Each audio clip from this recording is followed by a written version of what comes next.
کرم صلی اللہ علیہ وسلم کے آزاد کردہ غلام ثوبان رضی اللہ عنہ نے انہیں یہ حدیث سنائی. کہا میں رسول اللہ صلی اللہ علیہ وسلم کے پاس کھڑا تھا. ایک یہودی عالم حبر آپ کے پاس آیا اور کہا اے محمد آپ پر سلام ہو.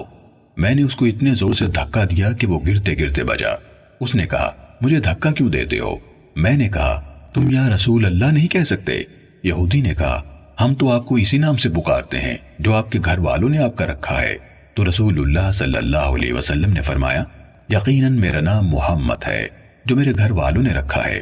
یہودی بولا میں آپ سے پوچھنے آیا ہوں. رسول اللہ صلی اللہ علیہ وسلم نے اسے فرمایا اگر میں تمہیں کچھ بتاؤں گا تو کیا تمہیں اس سے فائدہ ہوگا؟ اس نے کہا میں اپنے دونوں کانوں سے توجہ سے سنوں گا. تو رسول اللہ صلی اللہ علیہ وسلم نے ایک چھڑی جو آپ کے پاس تھی زمین پر آہستہ آہستہ ماری اور فرمایا پوچھو. یہودی نے کہا جس دن زمین دوسری زمین سے بدلے گی اور آسمان بھی بدلے جائیں گے تو لوگ کہاں ہوں گے؟ رسول اللہ صلی اللہ علیہ وسلم نے فرمایا وہ پل صراط سے ذرا پہلے اندھیرے میں ہوں گے. اس نے پوچھا سب سے پہلے کون لوگ گزریں گے؟ آپ صلی اللہ علیہ وسلم نے فرمایا فقراء مہاجرین. یہودی نے پوچھا جب وہ جنت میں داخل ہوں گے تو ان کو کیا پیش کیا جائے گا؟ تو آپ صلی اللہ علیہ وسلم نے فرمایا مچھلی کے جگر کا زائد حصہ. اس نے کہا اس کے بعد ان کا کھانا کیا ہوگا؟ آپ صلی اللہ علیہ وسلم نے فرمایا ان کے لیے جنت میں بیل ذبح کیا جائے گا جو اس کے اطراف میں چرتا پھرتا ہے. اس نے کہا اس کھانے پر ان کا مشروب کیا ہوگا؟ آپ نے فرمایا اس جنت کے سلسبیل نامے چشمے سے. اس نے کہا آپ نے سچ کہا. پھر کہا میں آپ سے ایک چیز کے بارے میں پوچھنے آیا ہوں جسے اہل زمین سے محض ایک نبی جانتا ہے یا ایک دو اور انسان.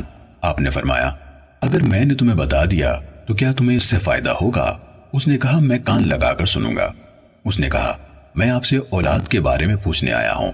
آپ نے فرمایا مرد کا پانی سفید ہوتا ہے اور عورت کا پانی زرد. جب دونوں ملتے ہیں اور مرد کا مادہ منویہ عورت کی منی پر غالب آ جاتا ہے تو اللہ کے حکم سے دونوں کے ہاں بیٹا پیدا ہوتا ہے. اور جب عورت کی منی مرد کی منی پر غالب آ جاتی ہے تو اللہ عز و جل کے حکم سے دونوں کے ہاں بیٹی پیدا ہوتی ہے. یہودی نے کہا آپ نے واقعی صحیح فرمایا اور آپ یقیناً نبی ہیں. پھر وہ پلٹ کر چلا گیا. رسول اللہ صلی اللہ علیہ وسلم نے فرمایا اس نے مجھ سے جس چیز کے بارے میں سوال کیا اس وقت تک مجھے اس میں سے کسی چیز کا کچھ علم نہ تھا حتیٰ کہ اللہ تعالی نے مجھے اس کا علم عطا کر دیا. صحیح مسلم حدیث نمبر 716.